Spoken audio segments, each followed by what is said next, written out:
好，郑丽文在美国访问，第一站是旧金山啊，40分钟演讲啊，那说是脱稿哈，没有稿就是没有看稿了啊。那下面观众这个给他很热烈的鼓掌。到最后呢，他说国民党要备战2028大选。哦，那《世界日报》登了，就是郑丽文已经首度表态，他要选2028，类似这样。他有讲吗？他把《世界日报》这样登嘛？但中央否认了。那你听嘛。啊，他真的有讲吗？国民党急灭火，说不是说他个人。是说因为他当时讲的没有那么清楚的，就是说2028一定要赢啊，等等等等。因为现在才2026嘛，他现在想的是2026要赢，2026替2028垫一个基础了啊。那所以呢，他一来就跳到2028，说2028一定要赢。那《世界日报》的记者大概比较不熟悉他演讲的方式，他就以前政治都很保守，不肯讲。哇，他是第一次表态要选2028的，然后国民党赶快灭火。说，哎呀，不是说他个人啦，是说国民党2028要执政了啊，所以引起这个大家的关注哈。那另外呢，传出来美国也要韩国瑜去华盛顿访问，那到底是不是这样 ？AIT 就是说鼓励立法部门互动哦，就有人认为说呢，你看之前邀了这个卢秀燕，现在郑丽文去，又要邀韩国瑜去啊。那另外呢，庄瑞雄民进党书记长说呢，干事长说，如果为台湾发声，就是韩国瑜到美国，如果为台湾发声，就跟郑丽文互别苗头哦。那在这边看起来要挑拨哦。那意思就是说，这个韩国瑜是为了台湾了哈。那这个钱哪里来？他到美国去，说14天申请民主基金会补助550万。4月不是到中国大陆去访问吗？当时也申请也申请了这个大概480万。后来呢，他们申请不是你申请多少就给你多少了哦，说给了302万。那这申请了550万，所以呢，这个民进党就很生气哦。那说他到大陆访问有补助，到美国访问有补助。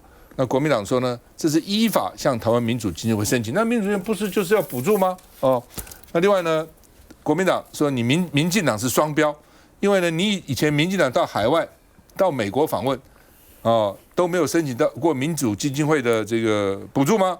哦，那黑熊学院没有申请民主基金会补助吗？现在国民党这次是光明正大访问美国，为什么不能申请补助呢？而且那林佩强更进一步，书记长他说不只是到美国啊，他说民主基金会到大陆去，有不少的绿营人士也到大陆做学术访问啊交流，所以呢也可以申请啊。为什么郑丽文去不能申请呢？这不是双标吗？我们看一下。四面八方都要打招呼一下，立法院长韩国瑜进场，就好像粉丝见面会一样。院长，我们先致辞。你上来就开始致辞。坚持让主办方先讲。台湾在地农产品交流协会成立大会上，韩国瑜的身份不只是院长，还有昔日的卖菜郎。大家能够跟农民朋友接触，就会发现这1000年以来最可爱的一群人，就是跟土地直接接触的农民朋友。粮食跟能源都没有办法自主的情况之下，我们讲一个成语叫危如累卵，一有特殊情况发生，我们是没办法抗衡的。想从方方面面强化台湾韧性，韩国瑜也凭国会外交在官邸会晤捷克参议院议长韦德奇。如今更传出美国参议院已对韩国瑜递出邀请，希望他在6月22号出发访问华府，拜会参众议员、行政官员，并出席美国建国250周年系列活动。目前正与立法院国际处磋商当中。对此，美国在台协会表示，IT 鼓励台美立法部门拥有强健的关系，包括美国国会在内，都表达对韩国瑜等人在强化台湾防卫的议题上追求跨党派共识的赞赏。但就这么刚好，此刻国民党主席郑丽文正在美国的土地上。So happy to have her here. 怎么看民进党批评说这个你要跟郑丽文互别苗头呢？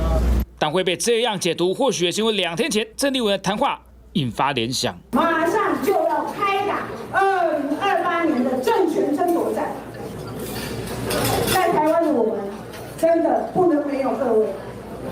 希望大家跟我一起走完这条路，迈向最后的成功。对此，国民党也澄清，郑丽文的谈话是指2028本党重返执政蓝图，完成政党轮替，并非宣布个人参选计划。特此声明，却意外让蓝营的2028争夺战提前点燃引信。因此，其实美国邀韩国瑜院长去美国交流或访问，这是非常正常的事。因为从去年的时候，那时候 AIT 就常跟国民党党团接触。那以前跟个别委员接触或党团接触的时候，都是私下进行。但有一次呢，忽然间 AIT 就跟现场的委员讲说：“这个我们是可以公开的。”然后他们就后来自己就把那个照片抛出来。所以其实美国就想要让大家知道说，他们不是说只跟民进党交流，他们是跟台湾的所有的政党都希望能够有正常的交流。那我觉得这个是民进党不见得想要看到啦，所以刚刚那个庄瑞雄才在那边酸言酸语。可是美国现在就是这样子啊，因为他们之前民进党常常给他们一些错误的讯息啊，让他们觉得被骗啊，所以他们想要多听一点。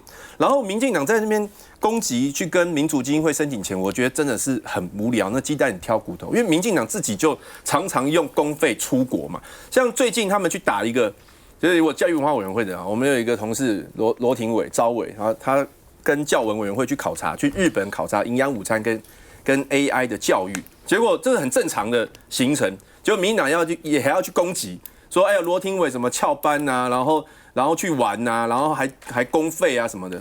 但其实第一个他们完全要自费，第二个其实他们去考察营养午餐是因为我们即将要修营养午餐法，结果我连这样都要攻击。那民进党的立委，你们出国多少人是拿公费出国？人家也自费哦，你们多少人拿公费？还有就是你们，我记得那个时候 那个经典赛吧，民进党一堆人不去开会哦，院会不开，跑去日本看球啊？请问一下是公费还是自费？要不要来自清一下？那个时候连沈伯洋怎么样多夸张？礼拜4去日本看球，然后还当天来回，礼拜5再去看球，当天来回，把机票当作那个公车票在坐。那如果要这样检验、要质疑的话，大家都来讲啊。所以我真的觉得民进党这一个很双标政党，就是都用那种好像圣人标准看别人，然后用那种最低标准看自己，这样子有什么？这恶意的攻击很无聊了。吴征，我回应一下，刚刚我们讲能源呢，就是。其实我因为照他刚刚前面讲英文，我还想到以前我爸跟我说，我爸他也在美国当过留学生，然后说这个英文这一开始我们去那边要小心，因为他去那个有 host family 嘛，就人家招待他啊，招待很热情啊，请一桌菜啊，吃一吃问还要不要？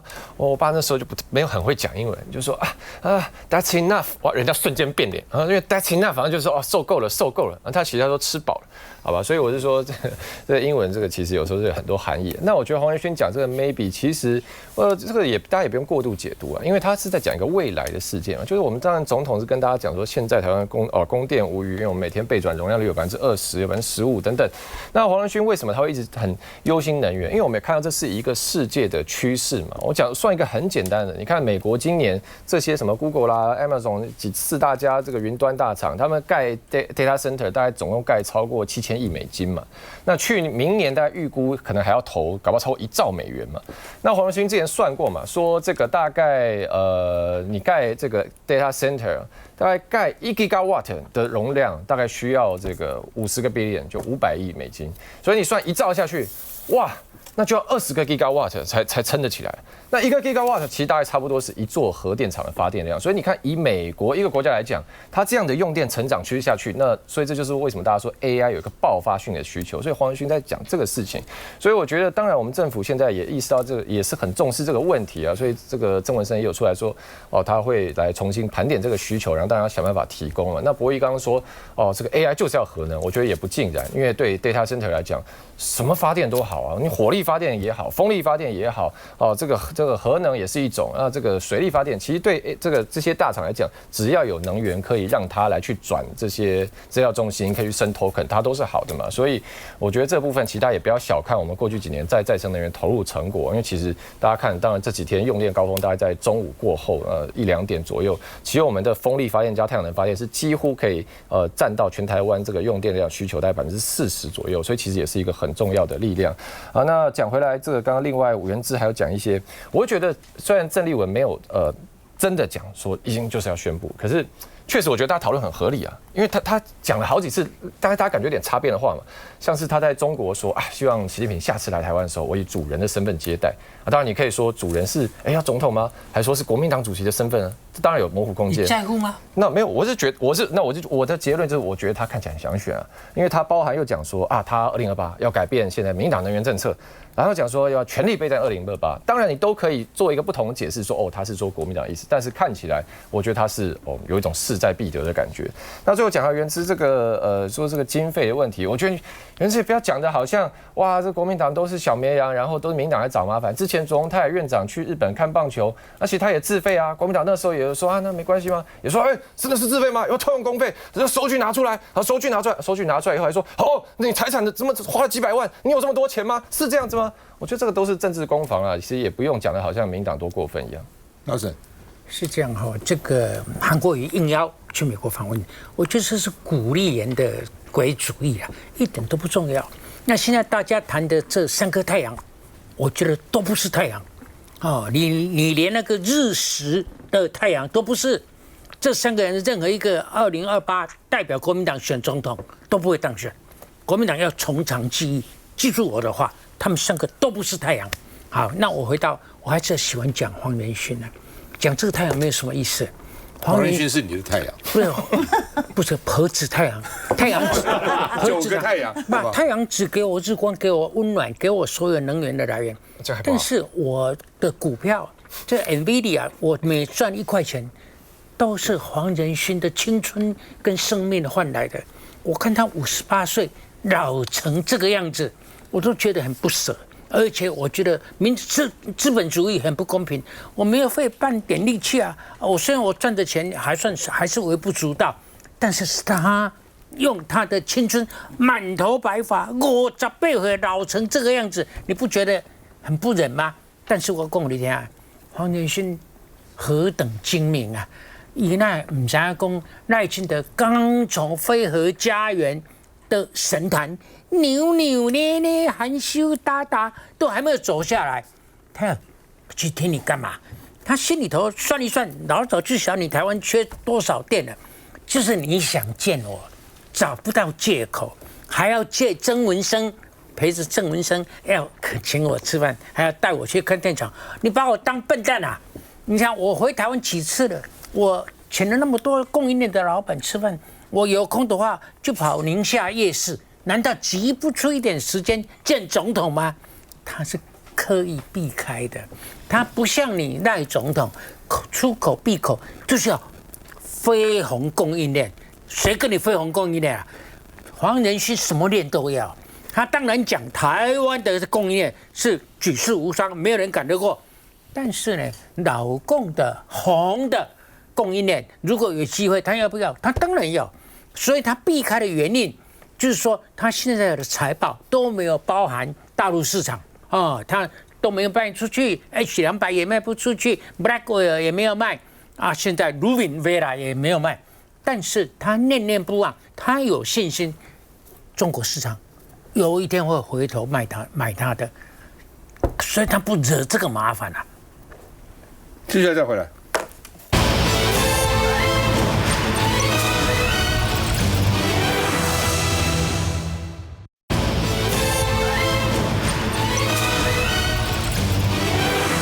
小三就完蛋了。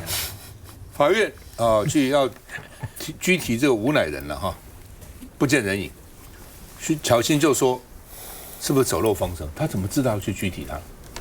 怎么会知道呢？而且当时要去说大罢免，是不是说伪造文书吗？6点就去拘提了，清晨了，还没睡醒就拘提了，然后里长被抹红里长，所以到大陆去要干什么啊？是不是要这个替谁助选啊？也是早上6点就被带走了，睡衣都还没换就被抓了。那吴乃仁几点去的？而且为什么要抓这些里长、抓这些大罢免的人？他们都不知道啊。吴乃仁怎么就不在了？谢龙介他一辈子要追的赖清德。他问赖清德：“你的承诺算不算数？”因为当时赖清德是当台南市长，含着眼泪替吴乃仁担保，绝对不会我用政治生命担保。哦，意思就是说，如果他有犯法，我就辞职，就不搞政治了。那为什么吴乃仁会精准的消失？因为民众党质疑说想透过15年的强制执行追诉期，说只要再过3年，再混过3年就已经到15年了，15年就不用赔钱了，也就过了。哦，所以能够不被你抓，当然这个时候不能被你管收嘛。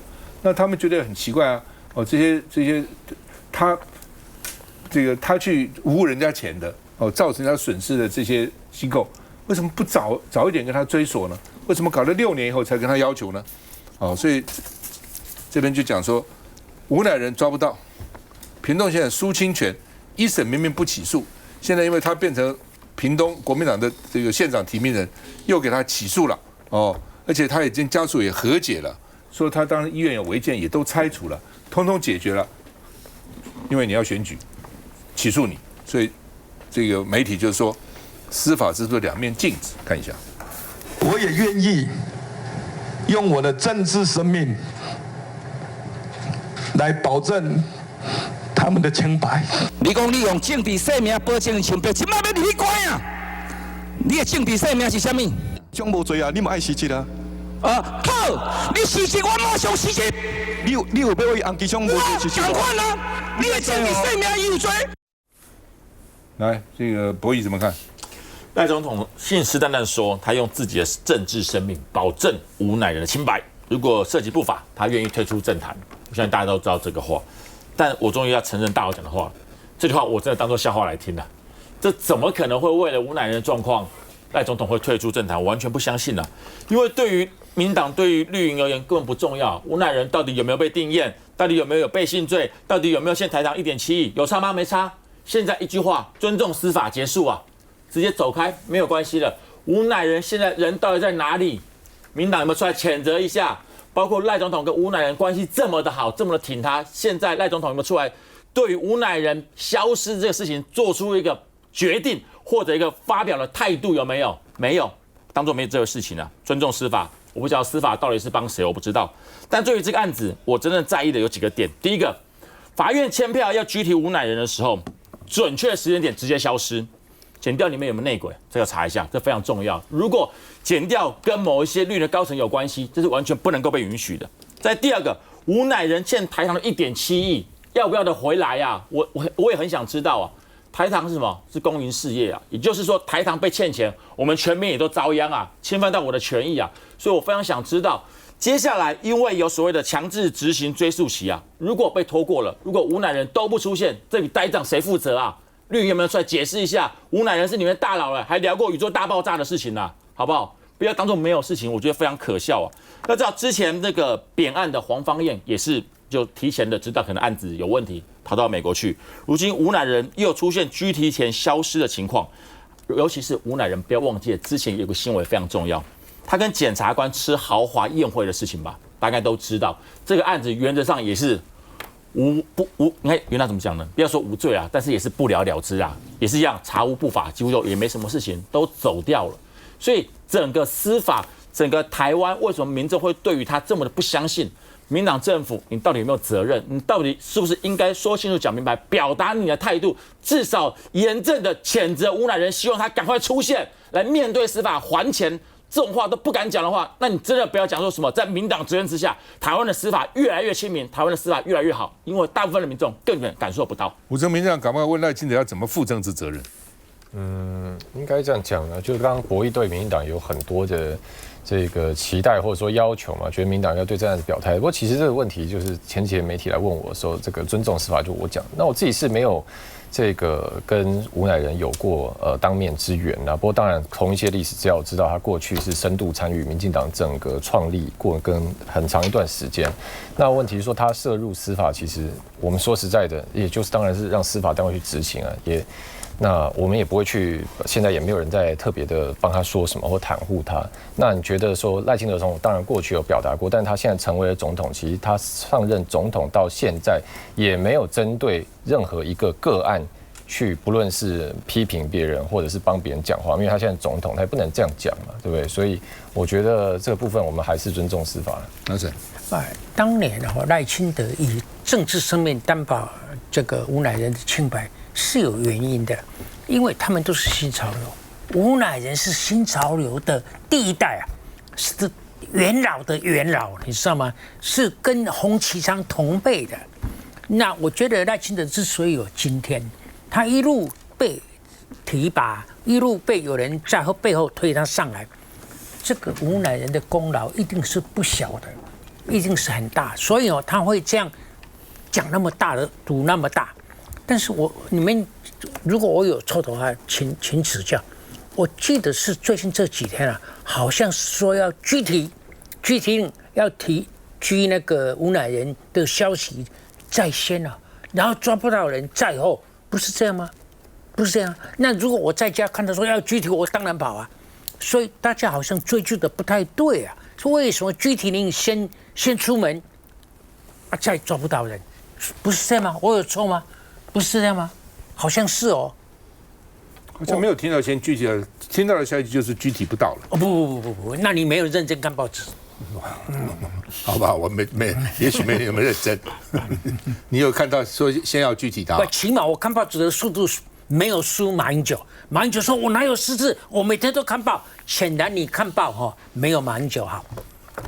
好吧，那也是，好这逻辑。我觉得这个最主要就是整个社会啦，也有一种相对的剥夺感，就是因为吴乃仁他是欠台糖钱1点多亿，那一个欠钱的人，照道理来说，他应该要受很多的限制，可是大家看到其实不是这样，就是他可以坐豪车，然后每天晚上都豪饮，然后都吃大餐，然后旁边呢还有很多女生陪着他，然后重点是还有很多民进党立委跟他在一起，像民进党口口声声那时候在反对财划法，说财划法是恶法。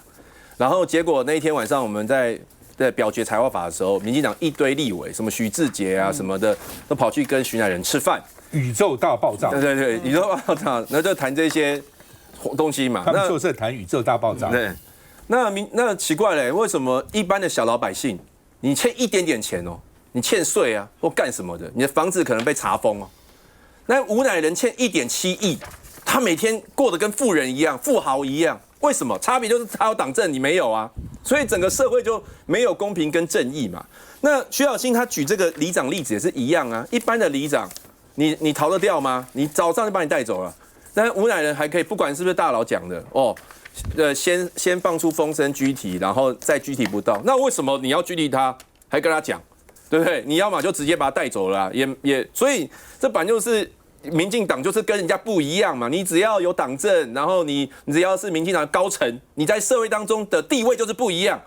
对，那刚刚赖清德那个跟谢龙介对赌也是就很糗啊，因为当时2个人对赌，然后一个都各以政治生命做保证对，如果这个吴乃仁无罪者，当时谢龙介是要辞职要离开政界他是这个对，不是只是你担保，我也担保，对等对等担保。然后谢龙介就跟赖清德讲说那现在吴乃仁有罪，你要不要退出政坛？赖清德很呛那谢龙介那你也输了，你要不要？然后谢龙就好，我签，那谢龙就签啊。那你照道理来讲，赖清德也要签啊，就没有，当没这回事。那你不就跟段宜康一样吗？到现在曲棍球都没有吞啊。所以，但是我觉得这个赖总统。大家没有想要去，没有那么认真啊。可是问题是，吴乃仁带给社会那种相对剥夺感，我觉得才是大家要去解决的。休息一下再回来。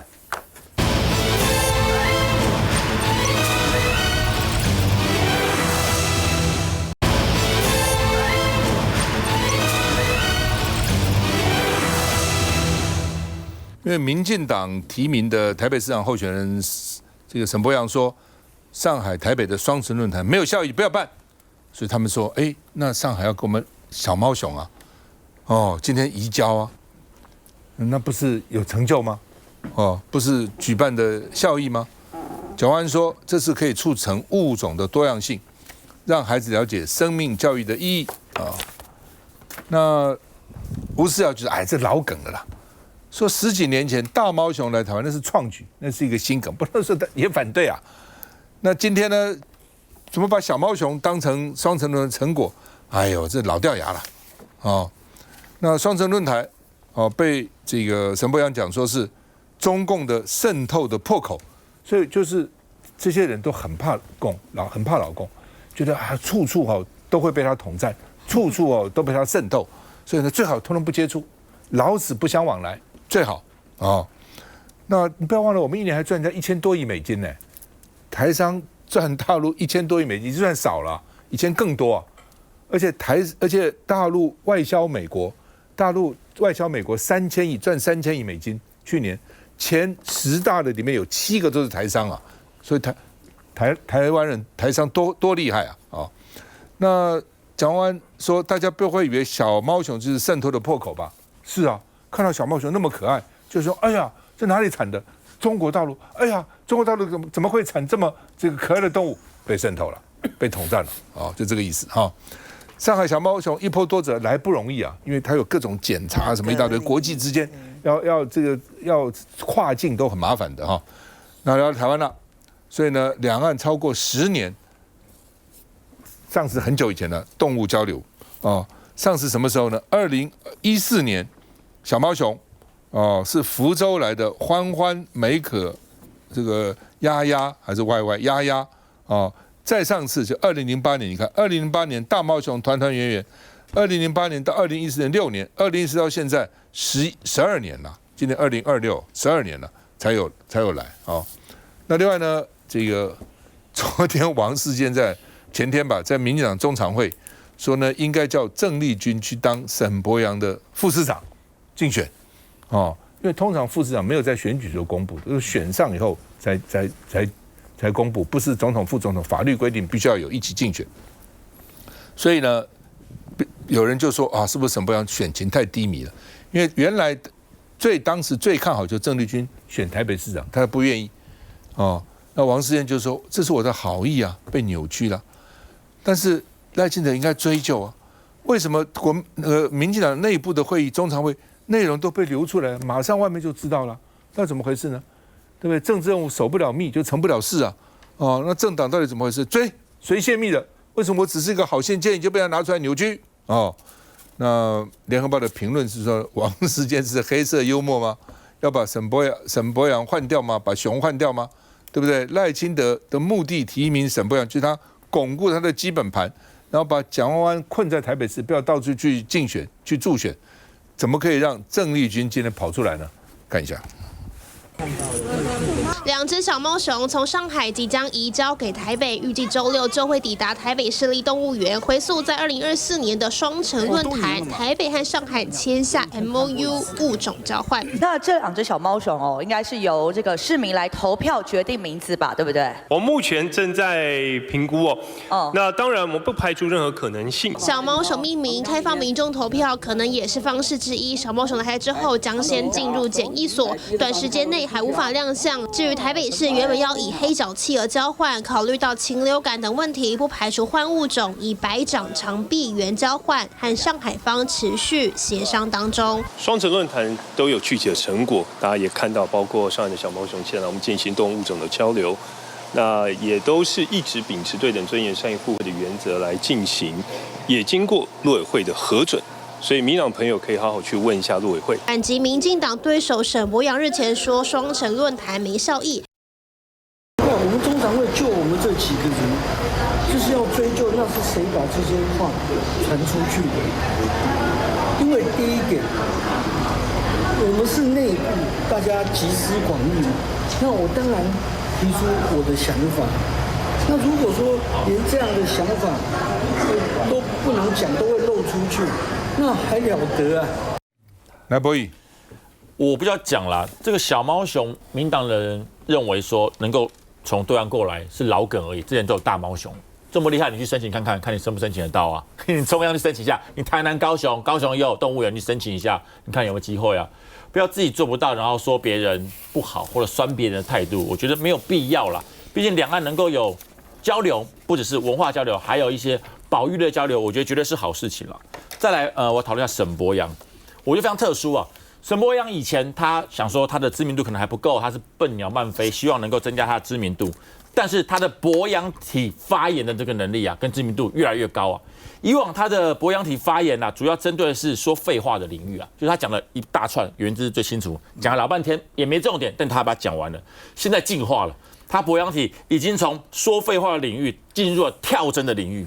什么叫跳针领域？就是只要两岸的议题，不管是什么议题，他都会说举办无限城论坛。很简单，之前说什么两岸城市交流该怎么办？沈伯洋回答举办无限城论坛。现在问到两岸保育交流怎么办？沈伯洋说举办无限城论坛。那以后不管是宗教还是文化的两岸交流，沈伯洋可能都回答举办无限城论坛啊。我觉得沈伯洋委员真是人才啊！在选台北市市长，他也屈就于他了。两岸这么复杂、这么难处理的关系，他用无限城论坛5个字就结束掉了。我觉得真的莫名其妙到极点了。好不好？我觉得可以讲出来，可以大家来讨论，但是不要用酸的方式，或者是用一个画大饼的概念来去解决现在说实话跟台北市并不是最重要的两岸关系。但问题是，对于沈伯洋而言，对于绿营周围包括沈伯洋的团队而言，他们心中到底对于台北市的擘画，他们觉得重要，还是觉得抗中保台要延续民进党的精神比较重要？我完全看不出来。沈伯洋现在遭遇最大的问题，已经不是蓝营人喜不喜欢他，中间的选民喜不喜欢他，他现在连民进党的基本盘在台北市都拿不满呐，拿7成9左右，8成都不到啊。蒋万安市长拿到国民党台北市的基本盘9成7，刚好是沈伯洋颠倒过来的数字啊。这才是沈伯洋包括绿营的竞选团队现在最需要去重视的地方。很多话讲出来，也许你经纪人听得很高兴，童文成觉得好棒哇，沈伯洋好厉害啊，会讲无限城啊，会讲很多动漫啊，长得又帅气又白皙又漂亮。但这个事情真的拿到台面上，拿到选举的层面上来看，这上得了台面吗？我觉得这非常重要啊。台北市市长选战绝对是一个非常高格调的选战，但是从民进党提名到现在提名沈伯洋之后，哪里看到一个高格调选举的模式在现在啊？直到一直不停的骂蒋万安市长，骂不了的时候怎么办？骂蒋万安市长团队啊，骂他的幕僚啊，骂我们的英委研考会的主委啊，这个事情到底对选举有什么帮助？我完全看不出来。但可惜的是，直到现在，绿营的包括很多侧翼，包括很多的沈伯洋团队，还是认为沈伯洋做得很棒，还是认为沈伯洋讲话非常有逻辑，沈伯洋讲得非常的好。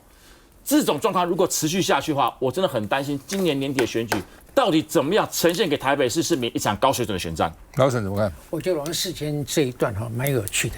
他在中常会里头建议，当着主席的面建议郑丽君当副的，这有需要守密吗？有规定要守密吗？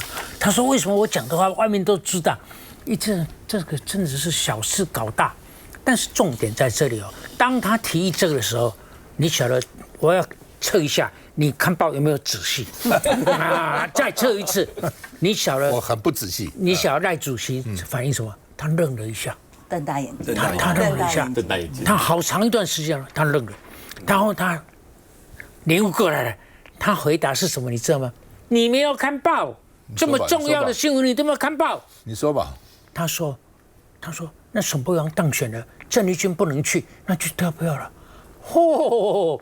这个话也讲得出来，这个要心肝定的哦，这款消的也敢练的。这个他是假定沈伯洋一定当选的，那郑丽君不能去，那不是跳票了吗？这个好笑不好笑？好笑啊！好吧，我觉得老沈你每天是没有事情干，报纸从头看到尾，每个字都看，是不是？我来这里多久了，连老公都骂我，跟你在一道，你还说我整天没事干，你要道歉，要不然我告你。你说我没事干，我忧国忧民不算是吗？好吧，你这样讲你就跟我没关系了。来，你这就知道来。我有看到那赖总统的反应啊，我有看到，然后他就是。我觉得那个时候的他的感觉应该就是说，王世坚你要脸销毁哈，那我也来跟你随便胡说八道一下，应该是大概是幽默回应了啊，因为本来赖总统他就是属于郑丽君嘛，那时候大家不是还有一个扶军计划嘛，扶了半天郑丽君不愿意嘛。然后吴思瑶那些也不选嘛，然后所以后来才推了沈伯洋。那沈伯洋忽然来了之后，大家都觉得民进党的所有人都觉得亏欠他，大家都不愿意啊，让他上火线啊，所以每一个人就是极力的哄他。沈伯洋就好像一个 baby， 然后大家要一直哄他，让他继续往前走。所以沈伯洋一剪个头发，哇，木村拓哉啊，再换个发型啊，裴勇俊就是这样一直哄啊，张孝全啊，然后不然就是沈伯洋会回答媒体问题，对不对？哇，沈伯洋对答如流啊，不像蒋万安呐，都要读稿机。然后搞到沈伯洋现在多有信心啊！每天常常在问记者说：“哎，今天有没有事情要问我？今天有没有事情要问我？”信心自如啊！然后，但是我觉得重点还是你不要跟你以前的人设差太多。他现在问题就在这边，就像那个小猫小妞来的问题，记者也问他啊，你不是以前都反对交流吗？我从来没反对交流。那你以前说所有的交流都是统战呢？没有，无限层交流，反正就是一直在打脸以前。然后电的问题，我们之前刚讨论黄仁勋啊，沈伯洋之前反对核电的、反对核管法，现在好重视电哦，好怕黄仁勋没电。但重点是你以前根本不在乎那些 AI 发展有没有电啊，所以他的问题其实是就是说他因为之前不知道自己要选举，所以可能太过于表达自我，现在要选举发现说，有些立场可能会掉票，所以就在那边改。那不知道大家会不会那么健忘啊？上海或大陆了哈，不是免费给我们那个什么小猫熊。不是，台北是用黑脚企鹅去交换，光到底用什么交换呢？就讨论半天，讨论了很久。徐校长回来，奇怪。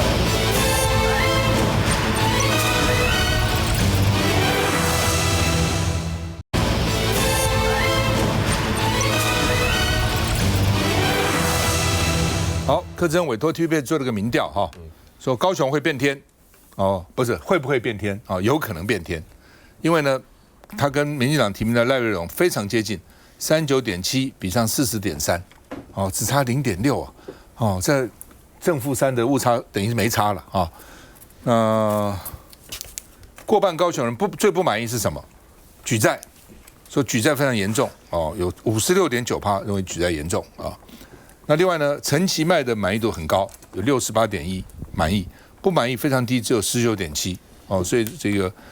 满意的很高那另外呢，砂石啊、乱倒废土啊，认为严重的62.5%，也觉得很严重那市民认为最需要加强的，青年的低薪问题、居住房价的问题、经济跟就业看起来都跟经济有关那另外呢，这个高雄，因为韩国瑜当选过，所以不是民进党的禁脔以前吴敦义也当选过，所以呢，徐巧芯就说所以这个柯志恩会标主要呢就是稳赢的神话被现实打破，而且呢市民是肯定陈其迈，但是肯定陈其迈不表示是支持赖美荣，两回事情母鸡带小鸡的效应不如预期，所以呢民进党的接班剧本看起来没有了那另外呢，柯志恩、赖瑞隆民调五五波，民进党就说哎呀没关系了，深蓝看了看就好。他调查不止调查深蓝，这是调查高雄的民众，而且 TBS 调查应该是还蛮客观的、蛮准确的那所以他们说他是要做自产自销了就是其实所有的民调也都是委托嘛，哪一个民调会自己做呢？不可能，一定找访员我们委托哪个机构做嘛，其实就是这样子那赖瑞隆下了重话说呢，柯志恩出来讲清楚。柯志恩说：“哎呀，不要太玻璃心了。他讲清楚什么呢？就是柯志恩委托 TBS 做。TVB 有时候自己做民调，他定期会做，但是也可以接受别人委托。就像甚至有的时候，那个政党的竞选有没有？那个他这个叫委托几个，有的时候也是委托2个或3个，也是都民间公司嘛。那另外呢，这个拍完形象照，邱建富说退出民进党，要选嘉义县长。他是前的嘉义市长前彰化，对不起，讲彰化要选彰化县长，他是前彰化市长。他说我准备好了，准备，因为民进党不提名，民进党就提名了别人了所以呢我就要出来了。那出来怎么办呢？我退民进党嘛。那支持者生气，脸书骂他。他说我已经忍了12年了，我对民进党绝对始终，绝不是历史的罪人，也绝对不是什么背骨的呢。但是你们就是不提名我对不对？那好了，那我就用无党嘛，我退民进党嘛那民进党提名叫陈树岳，所以尽力来劝阻他。原来国民党在彰化呢，就有点这个吵吵闹闹搞得当时觉得说彰化很危险，对国民党来讲这一次，但是民进党也搞一个人出来了说呢陈树岳就很紧张，说我会尽力来阻挡那蔡壁如本来民进党也想出来在彰化我觉得彰化既然我有机会但是民进党说不提名，所以蔡壁如说这一站不是没有机会，你们让我选是有机会的，因为国民党提名的魏平正凝聚力是不足的，为什么就不让我选呢？看一下。TVBS 的一个民调，结果民调出来的时候没有委托人，而最后经过整个追查之后 ，TVBS 也再次的去证实，它是由高雄市长的参选人柯志恩所委托的。那柯志恩在受访的时候却完全不敢讲，你本身自己委托了 TVBS 做民调，那为什么你不敢承认、不敢讲？再次的欺骗高雄市民，欺骗所有人，这样的自产自销的民调到底有多强的公信力？陈其迈市长他的好的一个政绩他的接棒者也不一定要是民进党人啊，谁最能够承接他的一些精神，然后更把这个高雄带向更国际的一个角度，我想那就是最适合的一个候选人。那对我个人来说，我当然觉得我比另外一位候选人来说更符合这样子的一个需求。王慧。我想这个2026的选举到现在只剩下半年的时间所以每一个县市长的阵营呢，一定会有自己委托相关的民调来做每一个时间点的这个战略的这个分析跟补强嘛所以我想这个赖委员也不用太紧张，现在就是我们这个柯委员呢就先做了一个民调，了解一下现在目前的一个状况而已，就是像柯委员讲，不要太玻璃心啦因为大家就是前进。但是刚刚这个赵大哥在讲这个民调里面有一个蛮明显的部分，在高雄确实陈其迈的这个支持度跟满意度看起来并没有完全转到这个赖瑞隆的身上了那我想以目前2026的选举来说，我觉得有几个县市确实在伯仲之间除了这个高雄之外新北、宜兰其实我觉得都是，所以这些地方其实大家的这个选战团队呢，其实也不断的在思考，就是说我们现在目前最需要去抓眼球的比如说宜兰，我们可能最希望的是中间选民哪一个年纪的，这个都其实要透过民调才会比较清楚一点那讲一下彰化的部分就是目前确实就是说，碧如姐她有表达，之前她有一直表达她的一个意愿那当天在选举会，因为我自己也是选举会的委员，那大家做了非常通透的一个讨论那在这一次也不希望有机会给大家见缝插针，所以呢，我们也参考了地方主委的一个意见，然后碧如姐也有自己来做相关的陈述。后来我们考量整体的状况跟蓝军这边的一个合作，最后还是决定在彰化这个地方不提名。吴峥，其实我觉得任何一份民调，我们都要审慎来看待了。所以其实不论是 TVBS 做的这一份高雄的民调，或者是博弈刚刚讲到前阵子有关于台北市的民调，我觉得里面确实都有一个地方值得民党警讯，就是在 TVBS 这个民调里面，稍微看到交叉分析，表态支持国民党的选民有90%支持这个柯志恩，但表态支持民进党的选民呢是80%支持赖瑞隆。那其实之前在沈伯洋的民调当中呢，其实目前沈伯洋对绿营选民的整合度大概目前转换了大概6到7成，所以就是都不论是台北或高雄都还有一个空间。好，所以我想沈伯洋部分，因为他过去没有在台北市所谓跑过基层这个是他现在全力要来补起来的地方。那或许赖瑞隆在高雄，因为经历过初选的关系，还有一些东西要整合，我想这本来就是选的人我们要很认真、很努力来克服的一些议题。好，所以这都是数据。不过我也回应一下博弈刚刚讲说沈伯洋这部分啦，因为沈伯洋其实你说他讲无限城论坛好像讲了好几次，不，因为他的理念一直都很简单嘛，就是说你要办双城论坛可以，但不需要为了好像说有一个两岸的因素，所以特地绑定，就是说这变成一个台北市最重要对外交流管道。沈伯洋觉得说其实各个城市交流都可以嘛。那如果搞了半天，就说最后双城论坛成果好像就只有小猫熊拿得出来讲的话，那我觉得其实某种程度也验证了沈伯洋说法，就是说这个我跟你讲重要性被太过放大，那个都不重要啦。柯志恩的最重要，因为柯志恩昨天讨论过了。那现在那个绿营的还不检讨自己，他说深蓝的高兴就好，为什么开心就好？因为他们认为 TVBS 是有机构效应，因为跟1个月前的山水差很多。但是我有2个数字提醒大家，我跟你讲这个取样国民党跟民进党的那个比例是19比34，很公平他国民党就只有19%，民进党有34%，还有中立选民呢，支持柯志恩的38%，支持赖瑞隆只有24%，这2个数目非常重要。柯志恩你变了，你就更可爱一点，更可喜一点，更可信赖一点，还有让人家多一点的幻想，你就当选了。为什么？因为赖瑞隆那副样子。